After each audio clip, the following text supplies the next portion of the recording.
फिर सवाल ये है कि आपके टाइम पे छुट्टी क्यों नहीं हुई? देखिए सर, किसी चीज़ को ना हम प्रोसेस में ला सकते हैं। हमारे नेताओं नहीं भी मानते ना, नहीं किया आपने। अब आप डोगरा जो कर रहे हैं, लेकिन कब आपने छुट्टी घोषित काम देखो, छुट्टी अगर मुझे घोषित करनी होती, देवेंद्र सिंह को घोषित करनी होती, तो तभी तो ये कह रहा हूँ, आज आप स्टेटहुड की मांग कर रहे हैं, लोगों से वादा करेंगे, लेकिन फिर आपकी सरकार आएगी, करना उनको है, वादे आप कर देंगे जनता से। सारा बांध के पग्गे बांध के जो घर से बाहर निकले थे और कह रहे थे हमने ये छुट्टी दिलवाई है, तो मैं कहता हूँ कि ये सिर्फ पगड़ी बांध के आए थे उस दिन। डेफिनेटली। तो मैं ये बोलता हूँ कि ये सिर्फ पब्लिक को बेवकूफ़ बनाने वाली बात है। बंद कमरे में सिर्फ सौदे होते हैं, जो इंसाफ मांगा जाता है वो सिर्फ सड़कों पर मांगा जाता है, पब्लिक मांगती है। वो उन्होंने दिखा दिया कि अगर डोगरा एकजुट हो तो कोई भी काम हो सकता है। भगवान को हाजिर नाजिर रखते हुए जो भी पोस्टें निकालें, उसके ऊपर एक्शन ले, उस काम को पूरा करें। और जो आदमी बीच में गड़बड़ी करता है, खेल खेलता है, तो उनको चंद साल जेल के अंदर रखें। जब तक सर सलामत है तो हम जम्मू कश्मीर अपनी पार्टी के हैं, अपनी पार्टी के रहेंगे और अपनी पार्टी के लिए काम करें। नमस्कार। केंद्र सरकार का और जम्मू कश्मीर के प्रशासन का ये कहना है कि जम्मू कश्मीर बदल रहा है और सब कुछ यहाँ पर ठीक चल रहा है, लेकिन इसके बावजूद भी स्टेटहुड का जो दर्जा है वो जम्मू कश्मीर को आखिर क्यों नहीं दिया जा रहा है। लगातार लोगों द्वारा भी इसकी मांग की जा रही है और विभिन्न पॉलिटिकल पार्टीज जो हैं वो भी इसकी मांग उठा रही हैं। अपनी पार्टी के कुछ नेता जो हैं आज मिनी सचिवालय रियासी पहुंचे हैं और डीसी रियासी से ये कुछ देर के बाद मिलेंगे। स्टेटहुड की मांग को लेकर और जो रिक्रूटमेंट है वो तेज़ी से की जाए, इन दो मुद्दों को लेकर डीसी रियासी से ये मुलाकात करेंगे और ये दोनों मांगे जो हैं वो उठाने की कोशिश करेंगे। सबसे पहले जो अपनी पार्टी के नेता हैं, जो डीडीसी का चुनाव भी लड़ चुके हैं, बोधराज मिनिया जी, उनसे बातचीत करते हैं। दो मांगों को लेकर आज मिलने जा रहे हैं। क्या उम्मीद है आपकी बात को सुना जाएगा प्रशासन द्वारा, केंद्र सरकार द्वारा? हाँ अंशित जी, आपका शुक्रिया हमें कवर करने के लिए। बिल्कुल हमारी बात को सुना जाएगा। हमने दो ही मुद्दे उठाए हैं, एक है स्टेटहुड का और दूसरा है फास्ट ट्रैक रिक्रूटमेंट। पहले भी बहुत सारे इंटरव्यू हुए हैं, हर इंटरव्यू को बंद कर दिया गया, कहीं ना कहीं कोई कसूर नजर आया, फिर पोस्टें निकाली, फिर गया। पहले ऐसा ही जी ये कहते हैं कि उनकी सरकार में भ्रष्टाचार नहीं चलेगा, लेकिन उन्हीं की सरकारों में ये तमाम चीजें हुई हैं। हालांकि जब दबाव बना तो फिर कैंसिल भी की गई, लेकिन उन्हीं की सरकार में तो भ्रष्टाचार होते हुए दिखा। हालांकि जब जानकारी सामने आई, जब दबाव बना, तब कार्रवाई जरूर उनकी सरकार में हुई है। तो ऐसे में क्या कहेंगे उनसे? ऐसे में एक ही बात कहना चाहूँगा कि एलजी साहब, जो भी काम करना है उसको पूरी पकड़ और पूरे ठीक तरीके से करिए। हमारी ये रिक्वेस्ट है। हमारा जो नौजवान है, हमारा जो यूथ है, वो टोटली गुमराह हो चुका है, भटक चुका है। कोई अंधेरे में उनको रास्ता नज़र नहीं आ रहा है। इसलिए प्लीज़ भगवान को हाजिर नाजिर रखते हुए जो भी पोस्टें निकालें, उसके ऊपर एक्शन लें, उस काम को पूरा करें। और जो आदमी बीच में गड़बड़ी करता है, खेल खेलता है, तो उनको चंद साल जेल के अंदर रखें। हम देखते हैं कर्मचारियों को तो पकड़ लिया जाता है, लेकिन जो ऊपर के अधिकारी हैं, उच्च अधिकारी हैं, उन पर कार्रवाई कम होती दिखती है। एक चीज़ का अफसोस है, देश का संविधान बोलता है कि सब बराबर है। जब सब बराबर हैं तो फिर बड़ी पोस्ट और छोटी पोस्ट क्या, पनिशमेंट सबके लिए बराबर होनी चाहिए। इस बात का आप सबसे पहले ध्यान दें। बदल रहा है जम्मू कश्मीर, आप क्या समझते हैं?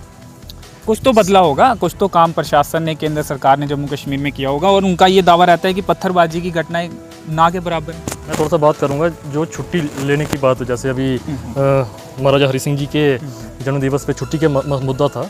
आपने देखा होगा कि एक्चुअल में ग्राउंड लेवल पे किसने मेहनत की है, किसने एजिटेशन की, किसने पुलिस के डंडे खाए। आपने डंडे नहीं खाए, युवाओं ने डंडे खाए, आप लोगों ने नहीं खाए। डोगरों में आप शामिल नहीं थे। नहीं, ऐसा नहीं है। अगर आप वीडियो देखोगे ना, जो रियासी में जब पहले दिन करनी सेना के अध्यक्ष वानी सिंह जी की समर्थन आपने दिया था। डेफिनेटली देखो, जो हमारा रोल है ना, हम किसी को ओवरटेक करके आगे तो नहीं निकल सकते। जो जिसकी जो पोजीशन है वो वहाँ पे अपना रोल प्ले करेगा।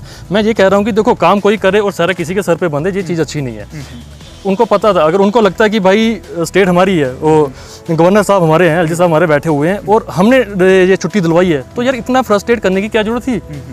ये चीज़ का आप पब्लिक को भी जाम होती हैं, पब्लिक भी बिल्कुल डेफिनेटली। मैं तो कहता हूँ ये सिर्फ और सिर्फ राजपूत सभा जम्मू और उनके साथ बैठे हुए संगठन, करनी सेना, अपना बार एसोसिएशन के जो प्रेसिडेंट वगैरह थे, उनका जो ग्रुप था, उनका मेहनत का नतीजा है। ये मैं कहता हूँ कि जो अपना छुट्टी डिक्लेयर होने के बाद जो सबसे पहले सारा बांध के पग्गे बांध के जो घर से बाहर निकले थे और कह रहे थे हमने ये छुट्टी दिलवाई है, तो मैं कहता हूँ कि ये सिर्फ पगड़ी बांध के आए थे उस दिन। डेफिनेटली। तो मैं ये बोलता हूँ कि ये सिर्फ पब्लिक को बेवकूफ़ बनाने वाली बात है। बंद कमरे में सिर्फ सौदे होते हैं, जो इंसाफ मांगा जाता है वो सर वो सड़कों पे मांगा जाता है, पब्लिक मांगती है। वो उन्होंने दिखा दिया कि अगर दोगला एकजुट हो तो कोई भी काम हो सकता है। चलिए अब स्टेटहुड की बात करते हैं, क्या उम्मीद है मिलेगी स्टेटहुड? और अगर ये कहा जा रहा है कि सब कुछ बदल रहा है तो फिर आखिर क्यों स्टेटहुड का दर्जा नहीं दिया जाता?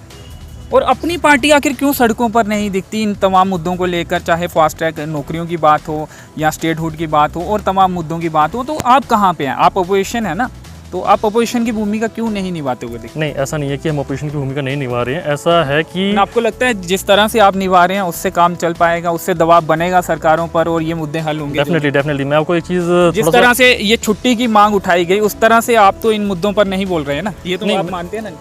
आप ये बात बिल्कुल ठीक कह रहे हैं। शुरू में जब माननीय के खिलाफ बोला गया वो हम ही थे और आपने ही कवर किया था, एक नहीं था, बहुत सारे लोग सड़कों पे उतरे थे। इसी तरीके से टाइम टू टाइम जब भी कोई मांग करना पड़ेगी तो हम करेंगे। आपके नेता पार्टी छोड़कर जा रहे हैं, अभी कैंठी के जो सरपंच हैं अल्ताफ हुसैन जी, उन्होंने भी, उनका लेटर भी एक हमने देखा पोस्ट से, वो तो जम्मू प्रोविंस के उन्हें सेक्रेटरी बनाया गया था, उन्होंने अपने पद से भी इस्तीफा दिया और पार्टी से भी। ये जम्मू कश्मीर अपनी पार्टी की ऐसी पार्टी थी जिसने स्टेटहुड की मांग की थी। अगर आपको याद होगी 370 टूटने के बाद सबसे पहले वाहिद जम्मू कश्मीर अपनी पार्टी सिर्फ मीडिया में मांग की। नहीं, ऐसा नहीं है। देखो उसके बाद तो आपने देखा होगा कि कोरोना 2 साल तो कोरोना में रह गए और जो भी हमें पब्लिक की सेफ्टी भी चाहिए उस चीज़ के लिए, बट सबसे नम्रता शर्मा जी आए थे वो भी छोड़कर चले गए, रियासी आए थे, बड़ी बड़ी बातें की थी, भाषण दिया था, इंटरव्यू में बहुत कुछ कहा था, लेकिन वो भी छोड़ के चले गए। क्यों छोड़ के जा रहे हैं? Sir it's a part of politics, आना और जाना लगा रहता है। कुछ कमियां आपकी पार्टी में आपको भी लगती होंगी? और जो ये लेटर लिखा है जो सरपंच हैं उन्होंने ये कहा है कि पार्टी में कोई भी कम्युनिकेशन नहीं है बड़े और छोटे नेताओं के। अल्ताफ हुसैन जी जो प्रोविंस के सेक्रेटरी थे, तो देखो आप किसी को अहदेदारी दे सकते हैं, आपने उन चीज़ को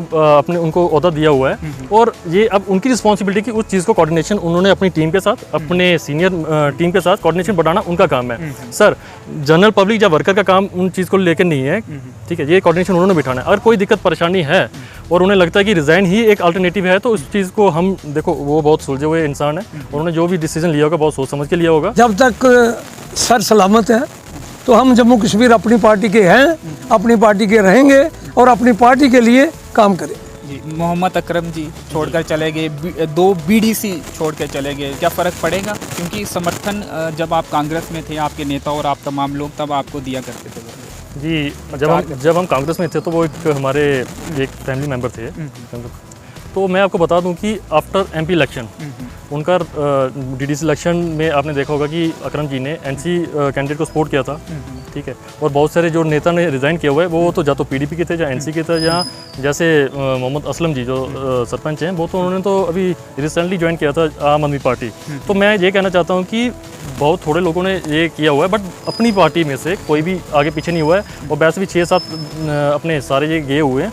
तो तकरीबन 4 ब्लॉक की बात करूं मैं तो नियर अबाउट 70 to 80। लेकिन वहाँ पर सवाल यह है कि भाजपा का अस्तित्व इतना नहीं था, 10 के करीब सरपंच, कई 25 जो हैं और उसके साथ ही 2 BDC, मोहम्मद अकरम जी भाजपा में जा रहे हैं, तो आपके लिए चिंता के बादल तो है ना, क्योंकि आपकी जो सीटें थी उन्हीं एरिया में निकलती थी। अब तो डिलिमिटेशन के बाद जो है वो थोड़ी ग्राउंड स्थिति जो है वो भी बदल गई है, तो आपके लिए नुकसान हो सकता है इसका? ईमानदारी के साथ चाहूँगा जवाब। नहीं, डेफिनेटली ऐसा होता है कि आना और जाना तो जैसे मैंने आपको बताया कि पॉलिटिक्स में लगा रहता है, किसी के जाने से नुकसान इतना ज़्यादा नहीं होता और किसी के आने से हो सकता है प्रॉफिट ज़्यादा हो। एजाज अहमद खान जी कहाँ पे हैं आपके नेता, जो जिनको लोगों ने 3 बार यहाँ से जिताया, वो कहाँ पे रहते हैं, यहाँ पर कम दिखते हैं? रियासी में तो आना जाना बीच में लगा रहता है, दरमाड़ी में होते हैं, ऊपरी इलाके में होते हैं, घूल भी आजकल आना जाना कम हुआ है क्योंकि ये वाला इलाका संभालना है। और आज ही सुबह बात हो रही थी, उन्होंने कहा कि मेमोरेंडम देने के लिए आपने जाना था तो आप अपने लेवल का काम करिए, डिस्ट्रिक्ट में जो भी है उनकी मीटिंग थी पार्टी की, तो इसलिए उनको वहाँ जाना। आप तमाम लोग कांग्रेस में थे और नेता आपके सेम थे जी, छुट्टी की मांग अब आप उठा रहे हैं लेकिन तब छुट्टी नहीं दी गई। और आप बताइए कि कितनी बार आपके नेता विधायक रहे, सरकारों में रहे, गठबंधन सरकार में रहे, छुट्टी क्यों नहीं दी गई? क्योंकि आप पुराने उनसे जुड़े हुए हैं, इसलिए आपसे ये सवाल है। देखिए ये नेता अभी आए हैं अपनी पार्टी बनने के बाद। देखिए नेता कोई भी पुराना या नया नहीं होता, नहीं आप पुराने समर्थक रहे हैं ना, तो ये सवाल आपसे बनता है। अब आप दिख रहे हैं लेकिन तब आपने ये मांग नहीं की, तब आपकी सरकारें से छुट्टी घोषित क्यों नहीं की? नहीं, ऐसा नहीं है कि छुट्टी की मांग नहीं की जाती थी, आपने देखा होगा कि जब आपकी सरकार थी छुट्टी घोषित क्यों नहीं की? भाजपा ने छुट्टी घोषित की, इसका क्रेडिट तो लेना भी चाहिए उन्हें, क्योंकि उनके टाइम पे हुई ना। नहीं ऐसा नहीं है कि देखो अभी तो वैसे मैं एक चीज़ बताऊं तो JNK में किसी की सरकार ही नहीं है, LG साहब बैठे हुए हैं। अगर क्रेडिट जाता है तो मैं बोलूंगा कि मैं दिल की गहराइयों से LG साहब का शुक्रिया अदा करना चलिए फिर चाहता हूँ। सवाल ये है कि आपके टाइम पे छुट्टी क्यों नहीं हुई? देखिए सर, किसी चीज़ को ना हम प्रोसेस में ला सकते हैं, हमारे नहीं नेताओं भी ने मानते हैं ना, नहीं किया आपने। अब आप नहीं, डोगरा काम जो हम- कर रहे हैं, काम- लेकिन तब काम- आपने छुट्टी घोषित काम देखो छुट्टी यार मुझे घोषित करनी होती, देवेंद्र सिंह को घोषित करनी होती तो तभी आज तो ये कह रहा हूँ, आज आप स्टेटहुड की मांग कर रहे हैं, लोगों से वादा करेंगे, लेकिन फिर आपकी सरकार आएगी, करना उनको है, वादे आप कर देंगे जनता से। नहीं देखो सर ऐसा आप मान लीजिए कि आपने नहीं की उस समय, माफी नहीं। चाहते हैं, अब हम मांग कर रहे थे और छुट्टी घोषित हो गई। नहीं ऐसा नहीं है, ऐसा नहीं है। अगर आपने देखा होगा ना इतने कलेक्टिवली इतना कलेक्टिवली तो सभी डोगरा इकट्ठे भी नहीं आज तक हुए थे।